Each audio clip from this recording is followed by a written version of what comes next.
Clara O'Neill adjusted the strap of her bag as she walked into the sunlit hall of Dublin's convention centre. The buzz of the crowd, young professionals, entrepreneurs, and dreamers, felt electric. Today was the day she would meet someone who had quietly inspired her for months. Someone whose story made her believe that relentless effort, honesty, and patience could forge a future from nothing. Ethan Byrne stepped onto the stage with a calm confidence that seemed effortless. His dark hair fell just above sharp green eyes that reflected warmth and resilience. Clara had seen his videos online countless times, but nothing prepared her for the presence he commanded in person. He didn't shout. He didn't demand attention. He simply began to speak, and the room leaned in. I didn't have shortcuts. Ethan said. I didn't inherit wealth. I started with a room and a dream. Every failure, every insult, every closed door, taught me one thing: if you work honestly, if you lift others as you rise, success finds its way. Clara felt a shiver. She knew that feeling all too well, the ache of starting over, of watching others sprint ahead while she worked tirelessly in silence. She had come to Dublin to build a career, not to chase a dream too big for her. And yet, here was Ethan, speaking as if he could see her struggles, as if he knew the silent battles she fought each morning when she sat in her tiny apartment, reviewing spreadsheets, chasing deadlines, and hoping one day her efforts mattered.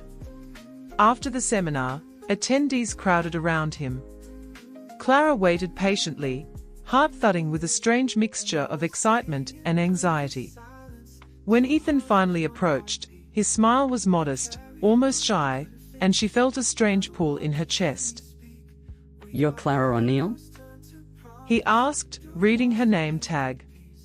Yes, she said, voice steadier than she felt. I've followed your work, your story, it's inspiring. Ethan tilted his head, studying her. Thank you.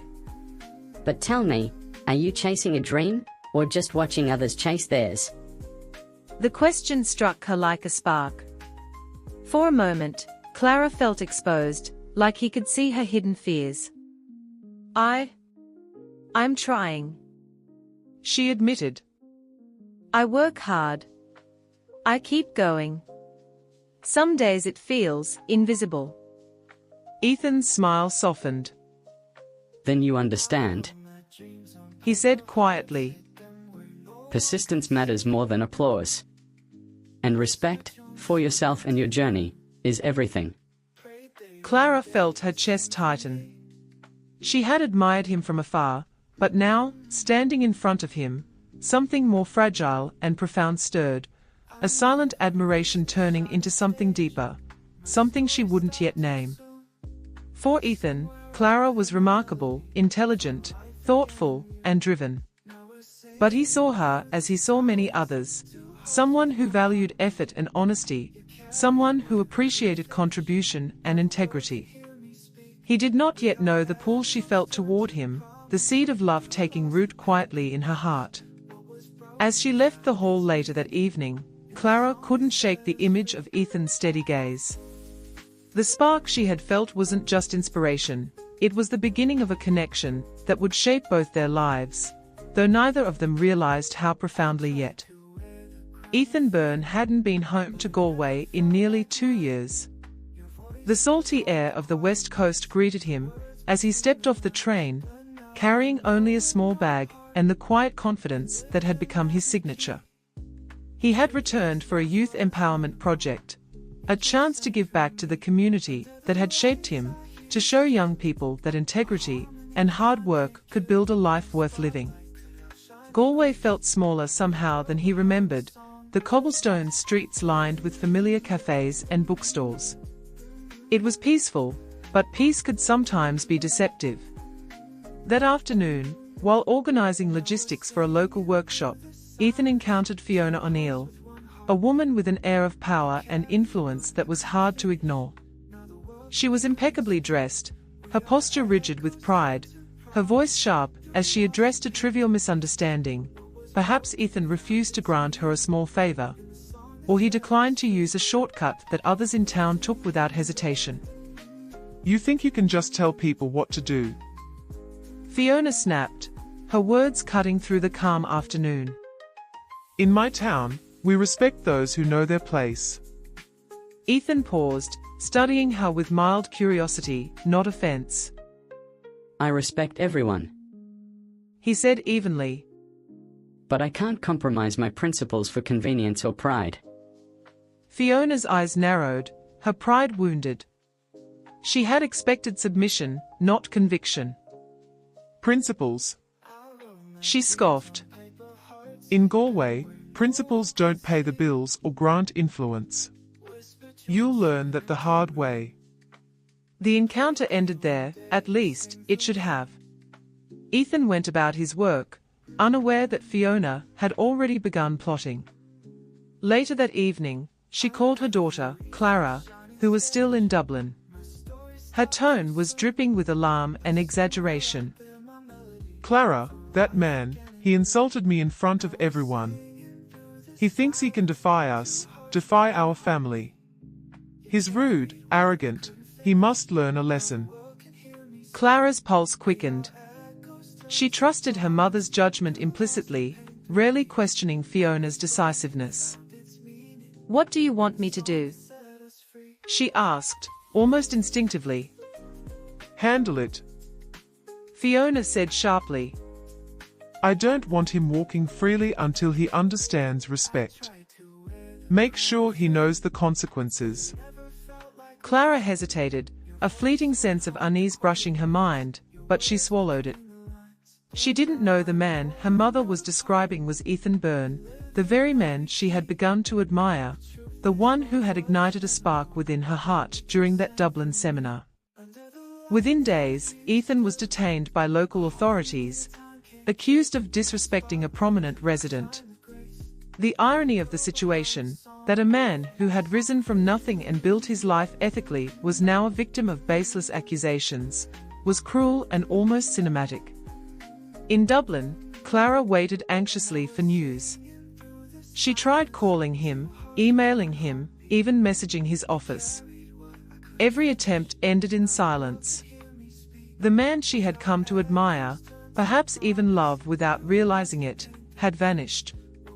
And yet, the faint whisper of unease persisted in Clara's mind, a quiet voice telling her that something wasn't right, that perhaps the sparks she felt in Dublin might soon be tested by a fire she never expected. Days turned into weeks, and weeks stretched into an endless void for Clara O'Neill. Every morning, she awoke hoping for a message, a sign, a trace of Ethan Byrne. She scrolled through his social media accounts with trembling fingers, but every page was silent. No posts, no updates, no trace of life. The world she had admired from afar now felt cruelly hollow. She tried calling his office in Galway. He's traveling, his assistant said vaguely. We haven't heard from him in weeks. No one seemed to know where he was. Clara's chest tightened with a mix of fear and disbelief. How could a man who had inspired so many, a man who never wavered in the face of adversity, simply vanish? Meanwhile, Ethan endured the stark reality of unjust detention.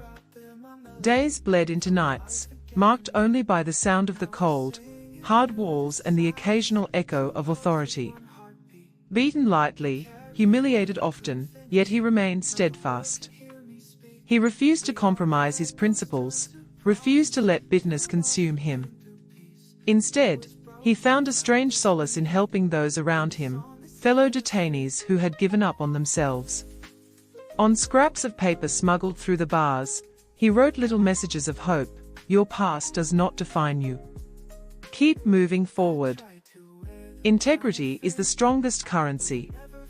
Even in pain, he became a quiet beacon for others, unaware that the woman who had admired him most was desperate to reach him.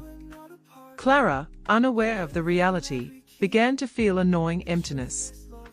Her admiration for Ethan had evolved into something deeper, a silent, unacknowledged longing she refused to name even to herself. She replayed their meeting at the seminar in Dublin countless times. The calm steadiness of his gaze, the way he made her feel seen, the subtle warmth in his words.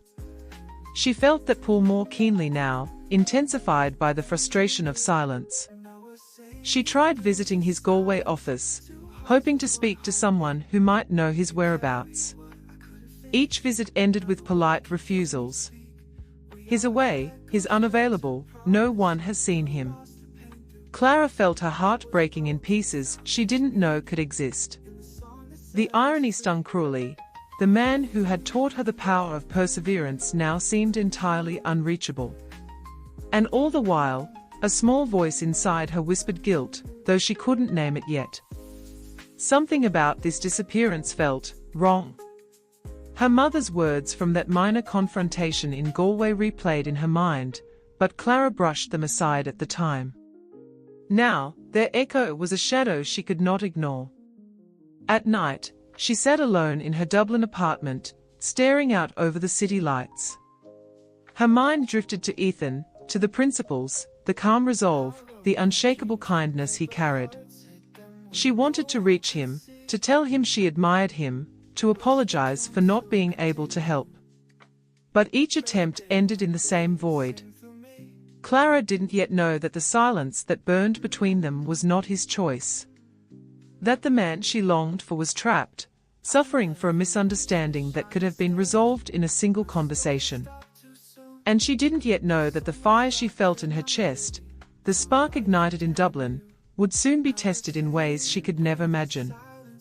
Clara returned to Galway on a crisp autumn morning, her heart heavy with unanswered questions. The city that had once seemed small and charming now felt like a labyrinth of shadows, each corner a reminder of the man she couldn't reach. She walked briskly through cobblestone streets, retracing the steps she had taken weeks before, hoping for some sign of Ethan Byrne. She had begun to notice inconsistencies in her mother's story. Fiona's dramatic account of Ethan's insolence had seemed extreme, yet now Clara wondered, could it be that the man she admired, the one she had silently loved from afar, was caught in something far worse than she had imagined? Her instincts led her to the local civic center, where she learned the truth from hesitant staff. Ethan was not traveling, not hiding, he was detained, held for over a month because of her mother's insistence. The realization hit Clara like a thunderclap. The man she admired, the man who had inspired her to persevere, had suffered because of a misunderstanding amplified by her mother's pride. Clara's pulse raced as she rushed to the facility. Every step felt surreal, as if she were walking through a nightmare she had no right to interrupt. When she finally saw him, the sight stole the breath from her lungs. Ethan stood there, bruised but unbroken, his green eyes still sharp beneath the fatigue and pain. His dignity had survived the injustice, but the hurt in his gaze was unmistakable. Clara, he said softly, the single word carrying the weight of weeks of suffering and confusion. There was no anger in his voice, only disbelief and quiet pain. Ethan. I didn't know. Clara stammered, tears streaming down her cheeks. I had no idea. I swear, I didn't, I never would have. He raised a hand, not to stop her, but as if holding the chaos at bay. it doesn't matter what you intended, Clara. What matters is that it happened. And it hurts. Clara's heart shattered. Every moment of admiration, every spark of silent love, now collided with guilt and despair. She knelt beside him, shaking with emotion. I will fix this. I'll do whatever it takes. I'm so sorry, Ethan. Please, let me help you. For the first time, Ethan allowed himself a flicker of vulnerability. He studied her, saw her remorse, her courage, the fire that had always drawn him to her intellect and integrity. Slowly, he nodded. You must understand, Clara, forgiveness isn't easy. But seeing you here, willing to face this with me, it matters. Fiona, watching from a distance, felt the weight of her arrogance collapse. Pride and power had led her to hurt an innocent man, and now, witnessing Clara's courage and Ethan's steadfastness, she finally grasped humility. The truth had been revealed, the misunderstanding laid bare, and the first tentative threads of trust began to weave themselves back together. Clara realized that love was not just admiration or spark, it was courage, accountability, and shared integrity. Ethan, too, saw that her heart was pure, her remorse sincere. As they left the facility, the tension between them softened. There was no dramatic declaration, only a quiet understanding that the journey to forgiveness, and perhaps love, had begun. The fire between them had been tested, burned by misunderstanding, yet it still glowed. Months passed after Ethan's release, each day a careful step toward rebuilding what had been shattered. Galway streets no longer carried the weight of fear or resentment, but became a landscape of cautious hope. Clara and Ethan spent long hours talking, not only about the misunderstanding that had nearly destroyed them, but also about their dreams, their values, and the unspoken connection that had sparked in Dublin months before. Clara never tried to rush him. She understood that trust had been fractured and that love, however deep, needed patience. Ethan, meanwhile, watched her closely, her integrity, her courage in facing what her mother had wrought, and the quiet fire in her eyes that had drawn him in from the start. Slowly, the admiration they had held for each other blossomed into something stronger, deeper, and undeniable. One evening, as the sun dipped behind Galway Bay, Ethan took Clara for a walk along the pier. The waves lapped gently at the shore, a soft rhythm that mirrored the tentative beat of their hearts. He stopped, turning to face her, his green eyes steady and full of unspoken emotion. Clara, He said, his voice low but certain. these months have taught me many things. About resilience, about forgiveness, and about the people worth holding on to. Clara's breath caught. She had waited so long for this moment, yet the vulnerability in his gaze made her heart ache anew. I never stopped thinking about you. Ethan continued. Even in the silence, even in the injustice, I remembered the person who saw me, who understood the struggle without needing explanation. That person is you. Tears blurred Clara's vision as she stepped closer. Ethan. He gently took her hands in his. I know, Clara. You've shown courage, honesty, and heart. I've seen you grow through this pain, and I can't imagine my life without you. The world seemed to pause as they stood together, two hearts healed by trials, two souls tempered by fire. In that moment, all misunderstandings, all months of separation, all suffering, melted into the quiet certainty that they belonged together. Weeks later, surrounded by friends, family, and colleagues who had watched their journey with awe, Clara and Ethan married in a small, intimate ceremony in Galway. The ceremony reflected their story, simple yet profound, built on love, integrity, and perseverance. Fiona O'Neill, once proud and rigid, gave her blessing with humility and warmth, having learned the lessons that pride and fear can inflict harm. She watched her daughter and Ethan exchange vows, a quiet smile on her face, realizing that love forged through trials was far stronger than power or influence. As they danced beneath the stars, Ethan whispered, We've built something stronger than any misunderstanding. We've built a life together, Clara, one without shortcuts, without pretenses, but full of trust and love. Clara rested her head on his shoulder, tears of joy streaming down her cheeks. And it all started with a spark. She whispered. Yes, Ethan replied. A spark that survived fire. Their journey had been difficult, filled with silence that burned, misunderstandings that threatened to tear them apart, and lessons that tested the limits of forgiveness. Yet, through it all, they had discovered a truth more powerful than any trial: love, when tempered by integrity and courage, could endure anything, and in their case, It had endured everything, leading them to a future brighter than either had ever imagined.